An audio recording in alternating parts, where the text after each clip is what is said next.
여러분 안녕하세요. 정마담입니다. 오늘은 제가 이렇게 집에서 먼저 인사를 드리는데요.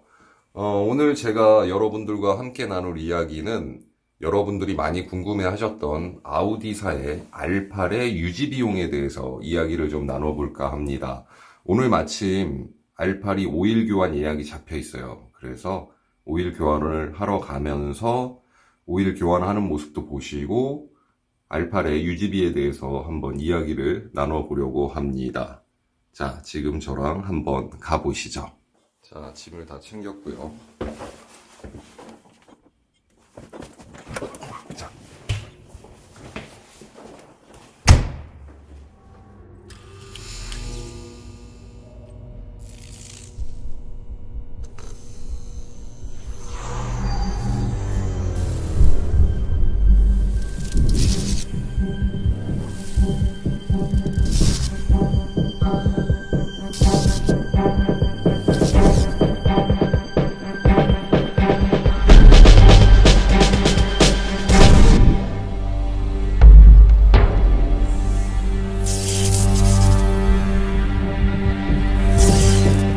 먼저 제 차량에 대해서 간략히 설명을 드리자면은 제 차량은 아우디사의 R8 V8 모델입니다. V10 모델이 아니고 V8 모델입니다. 제가 이 V8 모델을 선호하는 이유는 뭐 아시겠지만 저는 갬성? 갬성을 좋아하기 때문에 조금 불편하더라도 싱글 클러치의 강한 느낌, 배기 사운드, 이것 때문에 R8을 선호합니다. V8을. 자, 지금 제 차량을 여기 있네요. 오랜만이네.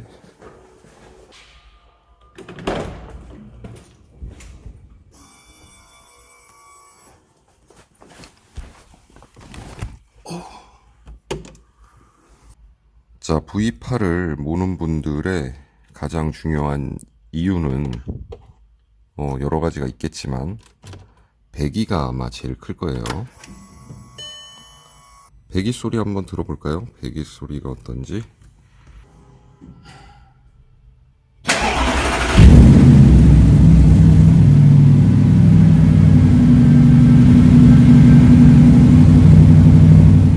들으셨겠지만 초기 엔진 시동 시 냉간 시에는 배기음이 굉장히 큰데 RPM이 평준화되고 안정되면은 소리가 굉장히 작아집니다.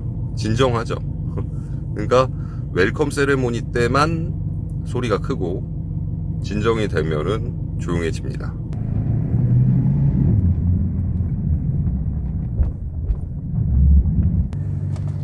자, 이제 커피도 샀으니까 떠나볼까요?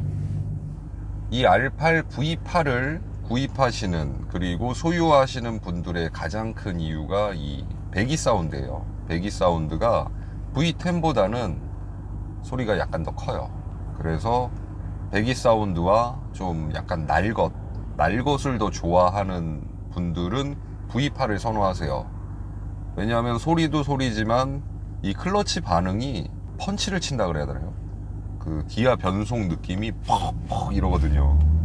그래서 일반적인 차량을 타시는 분들이 R8을 이렇게 처음 타게 되면은 굉장히 이질감을 느끼세요.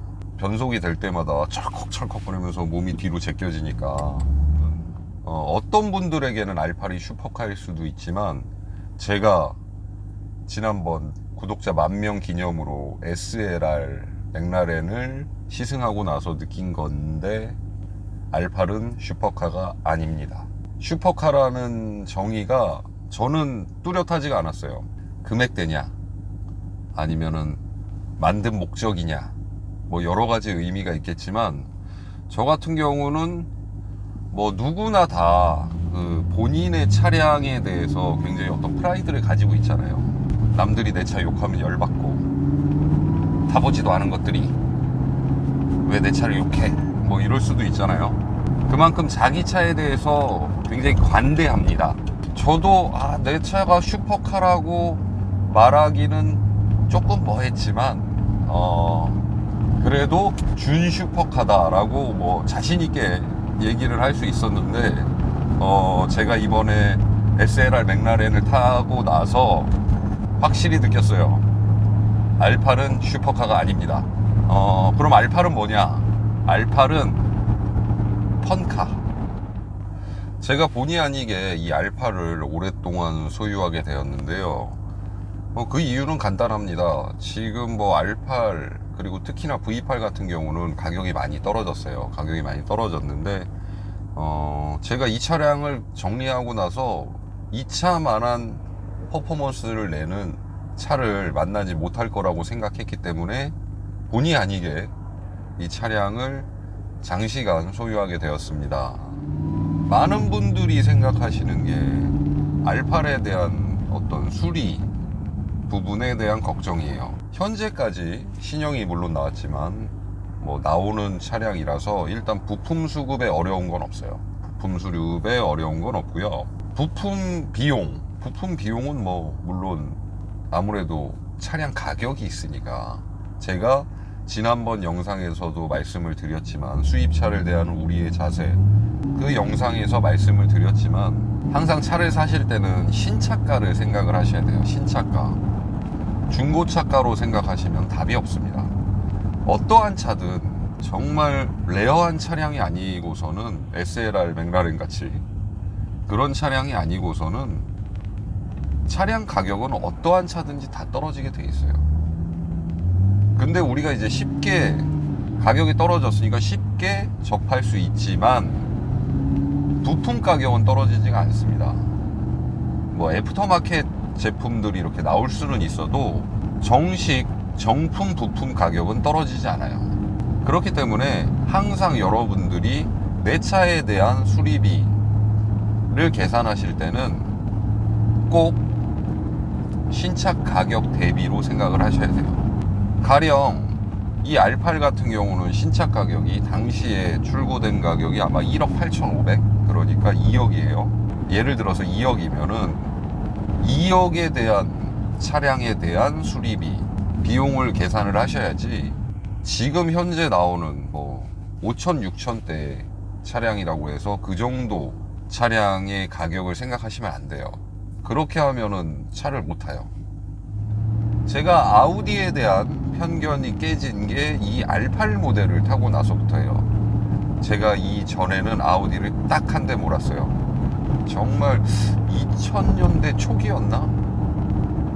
2000년도 초기에 아우디사에 나왔던 TT를 몰았거든요. MK1이라는 TT 모델을 탔는데, 그때 정말 무슨 수리가 있으면은 아우디 센터에 들어가면 차를 못 봐요.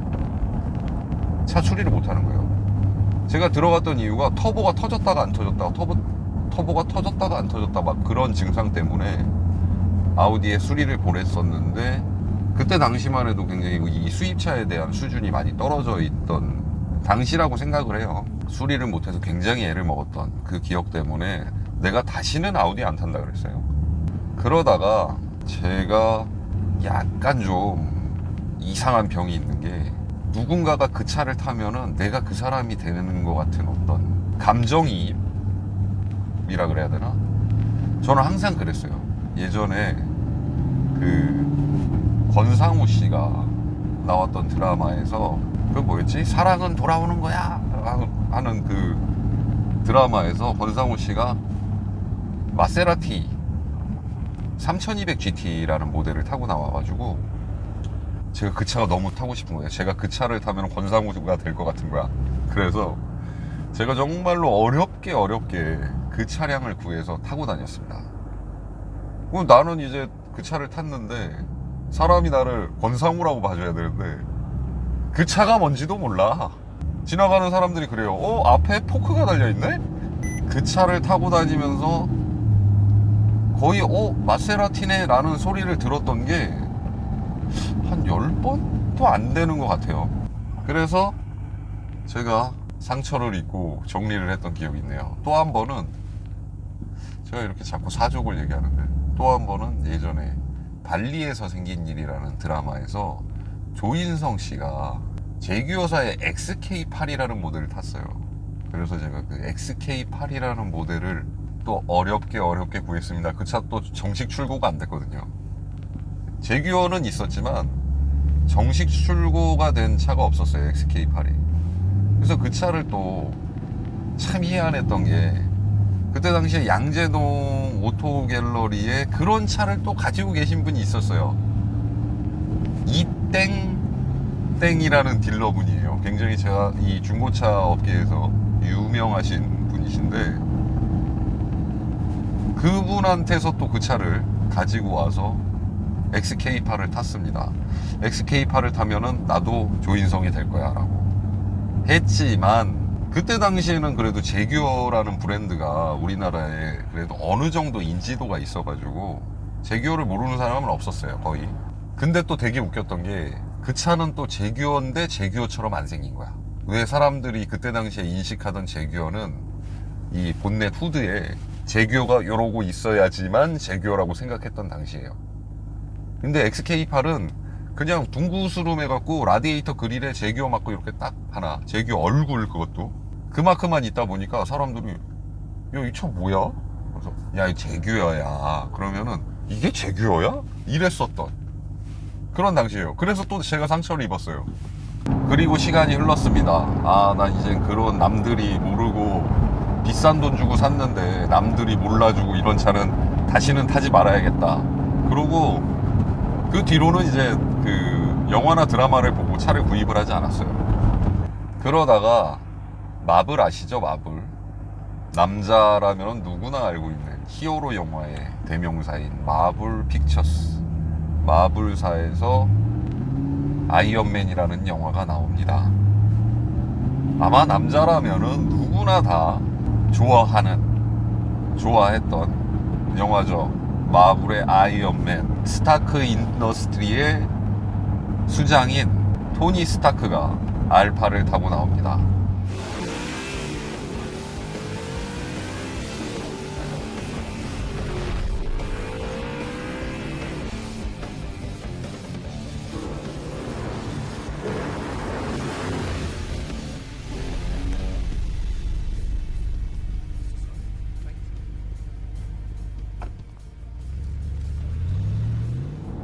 토니 스타크가 되고 싶었어요. 부끄럽다. 토니 스타크가 되고 싶었어요. 그래서 토니 스타크가 되려면 어떻게 해야 되냐, 예거 시계를 차고 알파를 몰아야죠. 그래서 알파를 구입하게 됩니다. 아시겠지만 이 R8 모델을 세상에서 가장 알린 게 아마 토니 스타크라는 배역의 로버트 다우닝 주니어가 R8을 타고 나오면서 가장 인지도를 많이 쌓았던 1등 공신일 거예요. 이 R8이라는 모델이 정말 마케팅을 잘했죠. 남자의 어떤 그 안에 있는 거를 긁어내는 거야. 그냥 너도 저 차를 타면은 토니 스타크처럼 멋있어질 수 있어 라는 그런 거를 완전 마케팅의 대성공을 거두게 됩니다. 거기에 걸린 호구 라고 생각할 수 있지만, 이 R8은 참 탈수록 매력적이고 정말 잘 만들었어요. 혹자는 그래요. 뭐 가야르도 못 타서 R8 타지 않느냐. 전 일단 가야르도의 디자인, 그렇게 각진 디자인을 그렇게 선호하진 않아요. 저같이 좀 둥글둥글하게 뭐 사람이 생긴 대로 좋아하는 것 같아요. 뭐 그런 차를 선호하다 보니까. 그리고 이 브랜드에서 오는 어떤 그런 압박감 있잖아요. 여러분들이 람보르기니라고 생각하면은 뭔가 굉장히 하이엔드 차량이라고 생각을 하고, 돈이 뭐 적당히 있어서는 선뜻 다가서기가 뭐 힘든 차량 아니겠습니까? 아무래도 지금 뭐 마찬가지로 가야르도도 그 람보르기니도 시간이 지나면 떨어집니다.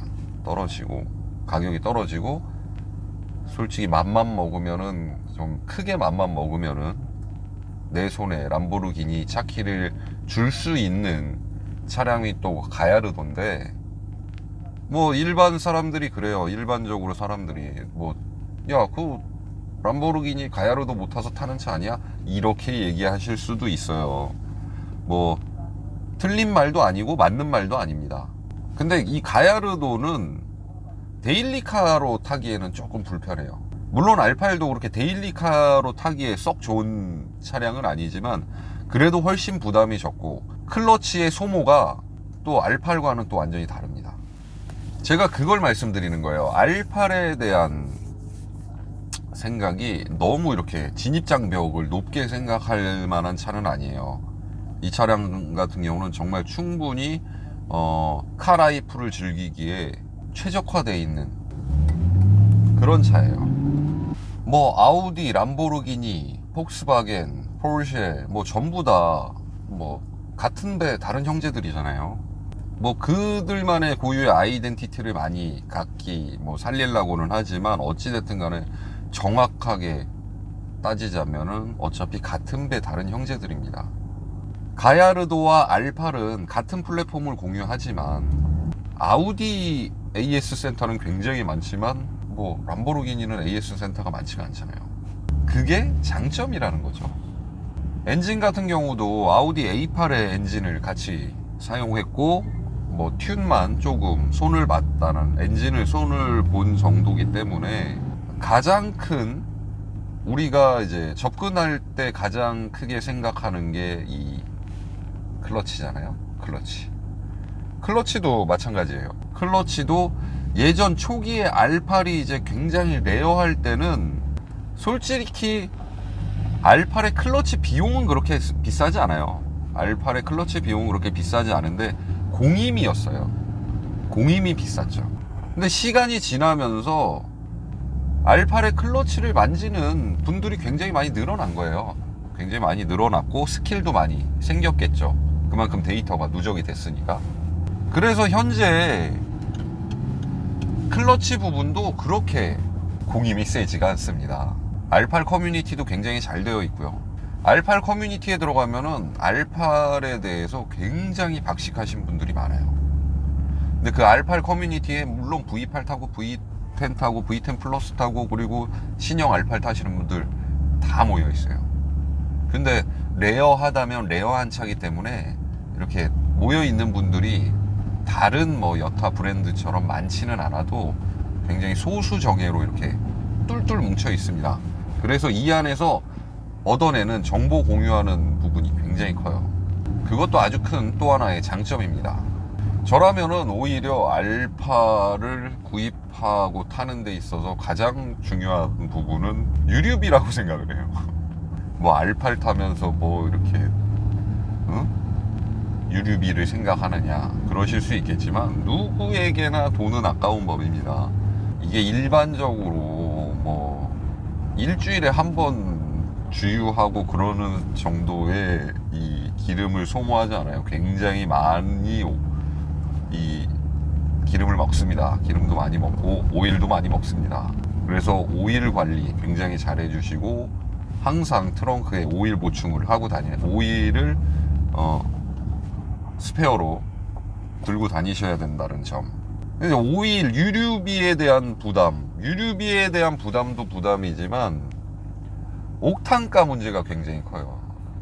이 R8 모델 그러니까 고출력을 내는 모델일수록 이 옥탄가에 대한 부분을 굉장히 신경을 많이 써야 돼요. 왜냐하면은 제 컨디션을 발휘를 하지 못해요. 그렇기 때문에 고출력 차량들을 타실 때는 항상 고민하셔야 될 부분이 이 옥탄가입니다. 물론 지금은 굉장히 인터넷이 발달이 되어 있고 그리고 옥탄가가 나와 있는 어플이라고 해야 되나요? 사이트가 있어요. 탄탄연지도라고 해가지고 맵을 들어가면은 어느 주유소에 옥탄가가 몇이다라는 게 이렇게 기재가 되어 있는데 옥탄가를 맞춰야 되니까 동네에 그냥 고급 휘발유가 있는 곳을 가는 게 아니라 옥탄가가 높은 주유소를 찾아가야 되니까 그게 힘든 거예요. 항상 기름을 넣으려고 하면은 물론 집 앞에 있으면 너무 좋은데 집 앞에 있지 않은 저 같은 집 앞에 그렇게 좋은 옥탄가가 있는 주유소가 없다 보니까 이렇게 한 번씩 여행을 떠나야 돼요. 그런 유류에 대한 부담. 저는 지금 여기 오일을 교환을 해야 되는 장소에 도착을 해서 오일을 교환하는 모습과 오일을 교환하고 난 후의 필링은 또 어떤지 한번 또 여러분들과 함께 얘기를 나눠보겠습니다.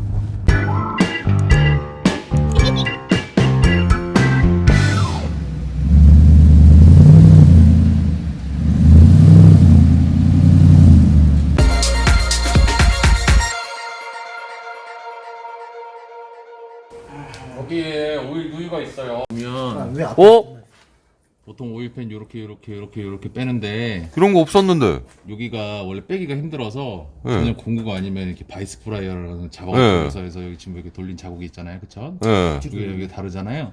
여기서 약간 누유가 있어요. 누유가 없었는데. 그러니까 이거는 드레인 포크에서 있는 누유. 안에 와셔가 들어가는데 네. 뭐 큰 문제 아닙니다. 바꾸면 와셔 바꾸면 되니까. 뭘 조심해. 그러니까 이 여기 이쪽에 모든 것도 여기서 이제 오일이 날려도 그럴 수가 있는 거고요. 이 R8은 엔진 오일을 교체하기 위해서는 나사를 한 50개 풀어야 되는 그런 고충이 있습니다. 아니 이 색깔로 오일에 그걸 보나? 냄새. 냄새? 나쁘지 않네 지금. 아니 나는 오일을 간 지 얼마 안 됐는데. R8의 오일은 드라이 펌프 방식이고 오일이 나오는 곳은 5군데입니다. 일이 많죠. 남자는 V8. By my deeds, I honor him. V8. 내가 봤을 때는 지금 데일리카로 최강은 F타입과 까레라야. 까레라 까브리올레. 포르쉐는 멋이 없어. 디자인 너무 깡이야. 그런 발언 위험해. 위험한 게 아니라 9일 타는 나도 너 포르쉐 탔었잖아. 나도 탔어. 아니 여기 지금 영상에 담기고 있어. 댓글도 하지 마.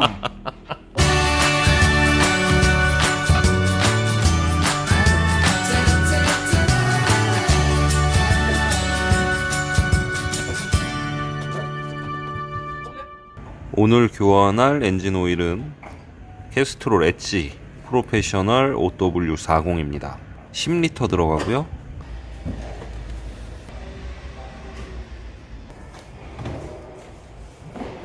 아 형 이거 잭나이프 키야. 뭐 감성을 알아? V10도 이렇게 나와. V10은 다르게 나오겠지. V10도 마찬가지야. 그래? V10도. 대박. 봐 사장님 엔진룸 청소까지 해주시잖아. 야.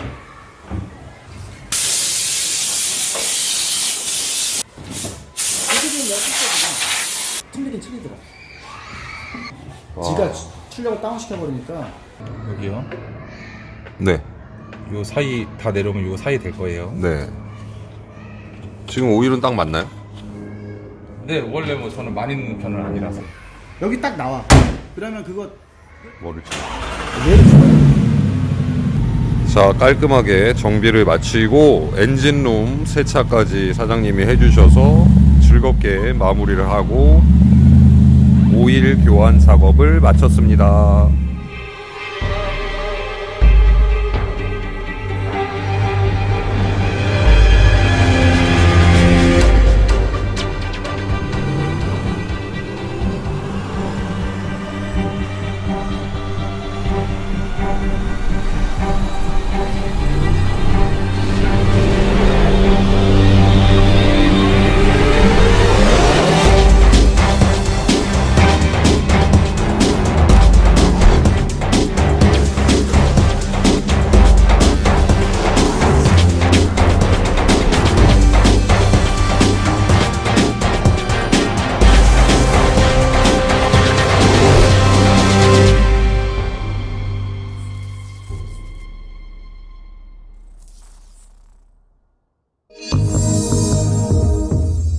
지금 이제 오일을 교체하고 집으로 돌아가는 길입니다. 확실히 오일을 갈면은 굉장히 일단 체감하는 기간은 굉장히 짧아요. 아주 잠깐이지만 한 하루? 길면 하루. 오일을 이렇게 막 갈아 놓으면 굉장히 오일의 중요성을 새삼스럽게 실감을 하게 됩니다. 굉장히 오일이 교체되면은 악셀링 반응이 굉장히 부드러워요. 근데 제가 오늘 교체한 오일은 캐스트롤 제품인데 조금 제 차와는 안 맞는 것 같아요. 지금 가는 게 아까우니까 이번 주는 타고 다음 주쯤에 한 번 더 오일을 교체를 해야 될 것 같다라는 그런 생각이 듭니다. 지금 차가 오일을 별로 잘 안 맞는 것 같습니다. 캐스트롤 엣지 프로페셔널 OW40 제품인데 별로 좋지 않아요. 좋지 않다기보다는 뭐 제 차에 잘 맞지 않는 것 같습니다. 왜냐면 아까 전에 그 스타트 하면서 뭐 짧은 기간 이렇게 풀악셀 밟아봤는데 엄청 이렇게 저는 무슨 휠스핀 먹은 줄 알았어요. 굉장히 굼뜨더라고요. R8이 오일을 잘 먹어요. 오일을 잘 먹어서 여분으로 한 통은 꼭 이 트렁크에다가 보관을 하고 다녀야 돼요. 보관을 하고 다녀야지 안심이 됩니다. 언제 어느 순간에 오일이 부족하다고 그렇게 뜰지 몰라요. 그래서 일단 이번 주는 뭐 무난하게 제가 거의 차를 안 타기 때문에 정말 거의 안 타요. 한 달에 두세 번 타나? 거의 안 타요. 그러니까 근데 또 오일이 이렇게 안 맞는 것 같다라는 오일이 생각이 들면은 제가 조금 성격이 좀 이상한 건지 이게 계속 머릿속에서 맴돌거든요. 그래서 오일은 교체를 다음 주에 하는 걸로. 자, 아까 전에 얘기했던 부분을 계속해서 얘기해 들면은 R8에 대한 유지비, 일단은 아까 전에 유류비 얘기를 했어요. 유류비를 얘기했는데 어떤 차든 마찬가지겠지만 이 차도 고속은 그렇게 나쁘지 않습니다. 제가 지난 겨울에 부산을 다녀왔는데 부산을 서울에서 가득 넣고 내려가니까 딱 4분의 3 쓰더라고요. 기름이 4칸인데 그러니까 4분의 3 한 칸 남겨놓고 소진을 했던 그 기억이 있습니다. 뭐 고속연비가 그 정도면 나쁘지 않죠. 그때 당시에 아마 기름값이 고급 휘발유가 한 1,800원대 였던 것 같아요.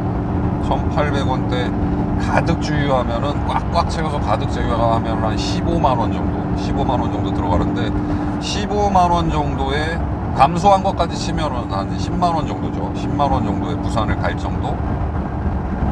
고속 주행은. 근데 시내 주행은 답이 없어요. 시내 주행은 기름을 지금 넣고 나왔는데도 이게 떨어진 게 그냥 보여요. 막 집으로 돌아가는 길에 벌써 기름이 한 칸이 거의 다 달았어요. 고속 구간이 있어서 잠깐 풀악셀 몇 번 밟았는데 그게 영향을 좀 많이 줬던 것 같아요. 그러니까 가장 많이 드는 거는 유류비, 정비성, 뭐 막힘 없어요. 예약만 잘 잡고 들어가면은 얼마든지 또 수리, 교체 뭐 이런 것들 용이합니다. 다른 차들과 다 똑같아요. 다른 차들과 다 똑같지만 약간의 부품비가 조금 다른 일반 승용차보다는 비싼 거. 근데 여러분들이 생각하셨을 때 뭐 아우디 R8이라든가 포르쉐 모델이라든가 이런 차량들 살 때 어느 정도 부품대가 있을 거라고 알고 시작을 하시잖아요. 근데 문제는 그 차가 뭐 잔고장이 많더라, 그런 부분이 가장 걱정이 되는 거잖아요.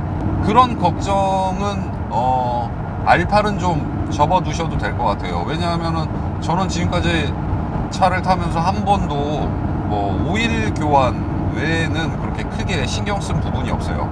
그래서 제가 아우디를 다시 보게 됐어요. 엊그저께 SLR 탔을 때도 이렇게 시내 돌아다니고 그냥 운전하고 다니고 편한 거는 정말 R8이 얼마나 잘 만든 차라는 거를 새삼스럽게 느끼게 되더라고요. 그래서 지금은 오히려 더 애착이 생긴 것 같아요. R8에 야, 이만한 차도 없구나 뭐 이런 생각도 듭니다.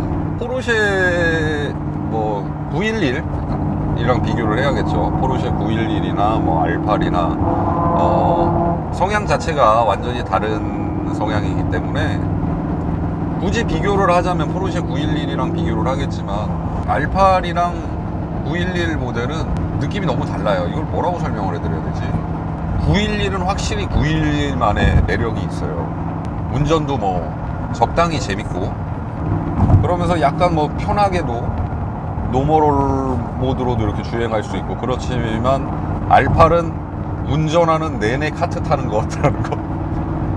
운전의 재미 이런 것들을 생각하면은 R8이 맞는 것 같아요. R8은 서울 시내에서도 적합해요. 뭐 911은 말할 것도 없고요.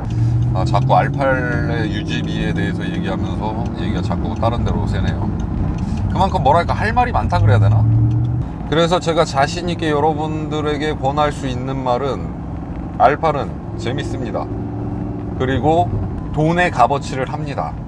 여러분들이 저한테 이제 가장 많이 물어보셨던 질문이 R8을 리뷰해 주세요는 아니고요. R8의 유지비가 어떻게 되나요? 이렇게 물어보시는 거는 R8을 구입하시려고 하는 거잖아요. 그래서 여러분들이 R8을 구입하실 수 있도록 조언을 드리는 게 지금 제 영상의 목적이라고 볼 수가 있는데, 지금 나열한 그대로입니다. 일단 유류비는 매우 안 좋고, 수리비도 안 좋고. 뭐 좋은 게 없네. 뭐야, 이거 오일 갈았는데 왜 오일 부족하다고 뜨지? 미치겠네. 오일을 지금 갈고 나왔는데 오일이 없다고 뜨네요. 오일 1리터 부족하다고. 자, 장점과 단점을 얘기를 하자면은, 자, 장점 재밌습니다. 그리고 잘생겼어요. 자, 단점은 어마어마한 악명 높은 연비가 매우 안 좋다. 그리고 없는데? 좁다? 트렁크가 작다? 이것도 단점이라면 단점이죠. 근데 아마도 R8을 구입을 하실 거면 아마 다른 차량을 두고 새로 구입을 하시는 거겠죠. 이거를 뭐 데일리카로 타시진 않을 거니까 뭐 그런 것들은 단점 아닌 것 같고. 단점은 기름 많이 먹는데, 기름도 뭐 잘 나가니까 기름을 더 쏟아붓는 거죠. 근데 쓸데없이 이제 엔진 미션 방식이 쓸데없이 그 기름을 많이 먹기는 해요. 보출력이기 때문에 그거 외에는 잘 모르겠다. 이거 뭐 되게 객관적으로 제가 지금 얘기해 드리는 건데, 그렇게 크게 단점은 없는 것 같아요. 크게 단점은 없는 것 같고, 이 지금 현재 가격대 이만한 퍼포먼스 내면서 일단 보여주는 것도 많이 중요하잖아요. 그런 것들도 무시 못하고. 그게 단점일 수도 있겠다. 싱글 클러치에 대한 이질감? 이게 변속 충격이 지금도 느껴지시겠지만, 싱글 클러치의 변속에 대한 이질감, 이거는 요즘 무단 변속기가 나오는 그런 시대에 사는 우리들에게 굉장히 이질감을 느낄 수 있는 그런 클러치죠. 저 같은 사람은 그걸 굉장히 즐기는데, 그렇지 않으신 분들은 차 왜 이래? 이럴 수 있으니까. 그리고 또 있다. 클러치와 서스펜션은 걱정 안 하셔도 될 것 같아요. 지금 그러니까 신형 외에 다른 구형 차량들 같은 경우는 거의 전차주가, 어찌됐든 간에 지금 살려면 중고로밖에 못 사잖아요. 근데 거의 전차주가 서스펜션은 다 교체를 하셨을 겁니다. 왜냐하면은 이 서스펜션이 고질병이라고 얘기하는 게, A8의 서스펜션을, 승용차의 서스펜션이죠. 승용차의 서스펜션을 장착을 해서 미션이, 이 싱글 클러치 펀치가 이렇게 퍽퍽 치는데 미션이 배견하지를 못하는 거예요. 그래갖고 서스펜션이 다 터지거든요. 그래서 거의 다 일체형으로, 거의 모든 R8의 오너들은 차를 이제 일체형으로, 그리고 V10 플러스의 신형 서스펜션이죠. 교체된 신형 서스펜션을 장착을 하는 게 거의 모든 차가 그렇기 때문에, 여러분들이 중고로 R8을 구입하신다면 아마 그 서스펜션은 다 교체가 되어 있을 겁니다. 순정 서스펜션은 아닐 거예요. 후기에 개선된 서스펜션이라든가 아니면 KW라든가 뭐 여러 가지가 있잖아요. 서스펜션이 교체가 다 되어 있을 거니까 그런 부분은 아마 거의 신경 안 쓰셔도 될 것 같다라는. R8 구입을 희망하셨다면 아마 제 영상이 도움이 되셨다라고 저는 말씀드릴 수 있어요. 왜냐하면은 클러치에 대한 부분이라든가, 클러치 이것도 디테일하게 얘기는 안 했네요. 클러치가 거의 R8 같은 경우는 굉장히 오래 쓸 수 있다고 해요. 거의 잘 쓰면 7만에서 10만까지도 사용할 수 있다라고 하는데, 이 클러치는 말 그대로 기아 변속을 자주자주 해주고 그러면은 좋을 건 없겠죠. 하지만 클러치가 예전처럼 비싸지 않다라는 거. 클러치 옛날처럼 안 비싸고요. 서스펜션은 아마 거의 다 교체가 돼 있을 거예요. 그리고 개선형으로 서스펜션을 교체를 하셔도 한 300만원 미만으로 적당한 선에서 타협이 가능하다고 알고 있습니다. 타이어 가격은 순정 타이어 가격해서 미쉐린 PS4S 같은 경우는 한 적게 싸게 하면은 장착비 포함해서 한 160만원에도 했다는 얘기를 들었어요. 그렇게 크게 여러분들이 생각하는 것처럼 돈이 많이 들어갈 것 같진 않아요.